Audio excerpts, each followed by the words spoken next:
And I'm going to do a little show and tell to start with today. Hope that's okay. Everybody know what this is? Camshaft. Okay, this is the camshaft. And if you saw that little lime yellow 240Z in the parking lot, this actually came out of that car. And the camshaft, you probably all know this, but bear with me. It provides a very important function in an automobile engine. These little lobes here, they open and close the valves. And what rotates this camshaft is a timing chain that's connected to the crankshaft. You got a sprocket up here, one down here on the crankshaft, and as the crankshaft rotates and pushes those pistons up and down in the cylinders, why it's also rotating this camshaft, and these little lobes are opening and closing the valves. Now this is an overhead cam engine, which means the camshaft rides above the head, and there's little rocker arms about as long as my finger, and one side of the rocker arm is on a fixed pivot, kind of like where my knuckle is, and the other side, where the tip of my finger is, rests on the top of the valve, and it pushes that valve open and close as it rides on these lobes. So when the piston is at its top dead center in the cylinder, that kind of begins the cycle. And I know you all know this, but just bear with me. And as the crankshaft rotates, it pulls that piston down in the cylinder.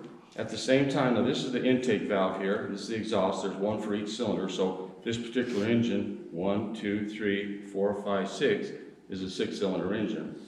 But as the camshaft begins to rotate, this intake lobe pushes down on that rocker arm and opens that valve. As the cylinder comes down on the cylinder, the piston comes down on the cylinder, it lets the air-fuel mixture in there, and then these valves get closed, that piston pushes up in the cylinder, compresses that air-fuel mixture, and when it gets to the top of the cylinder, spark plug fires, there's an explosion in there, and that piston is driven back down to the bottom of the cylinder.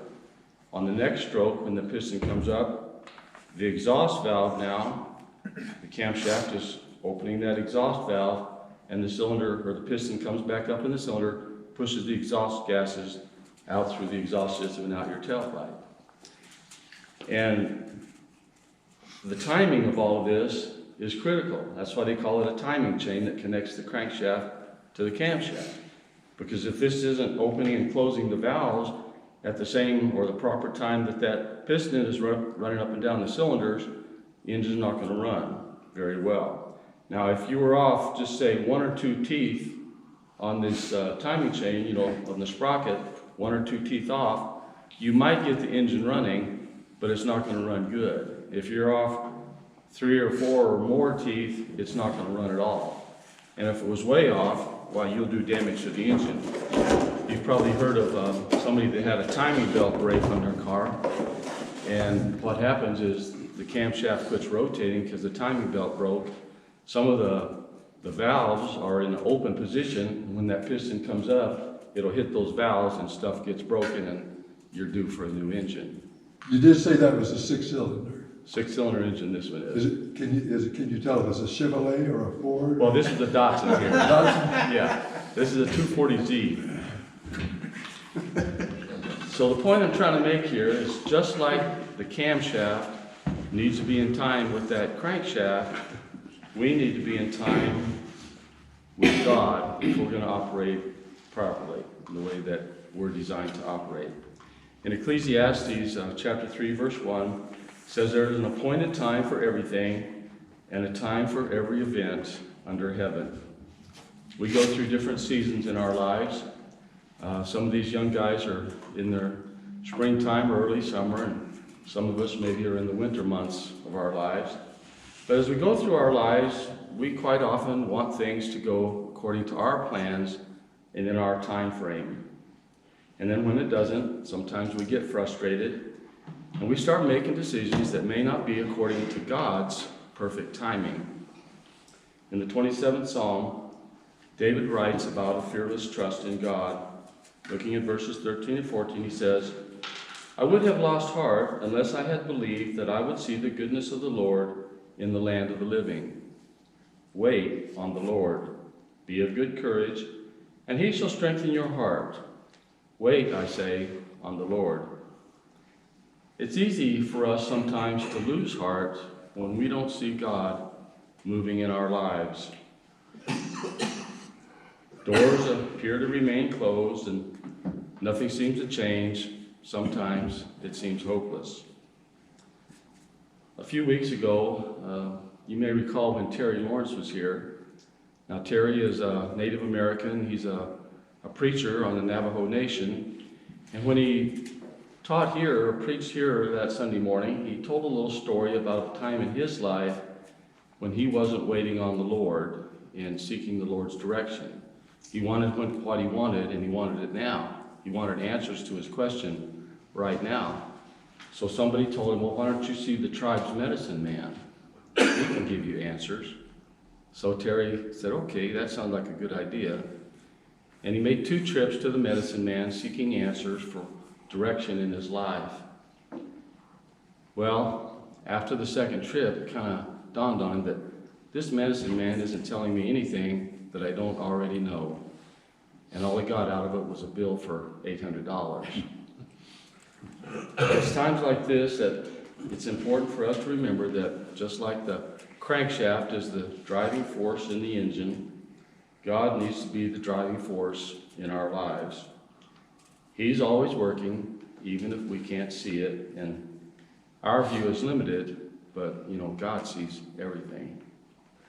And as I just read in the 27th Psalm there, it says, wait on the Lord, be of good courage, and he shall strengthen your heart. So what does it mean to wait on the Lord? And what does it not mean to wait on the Lord? Well, waiting on the Lord means that we trust God and we have confidence in him that he's going to bring about things in our lives according to his perfect timing. I was trying to think of an example that I could use, and so I've got this one. I don't know if it's that good. Some of y'all probably have a much better example on what it means to wait on the Lord. But right here in our congregation, we're without a preacher, a full-time minister right now, and so we're looking for one. Well, waiting on the Lord does not mean that we don't do anything. We just sit here and wait for somebody to come through the door, because that's not going to happen. We have to be a little bit proactive. We have to call people that we think might be interested. We need to reach out to trusted sources or acquaintances or places that might know or have their finger in their pulse on what's going on in the preaching community. And they might know someone they could recommend. But we have to search that out. We have to do our part.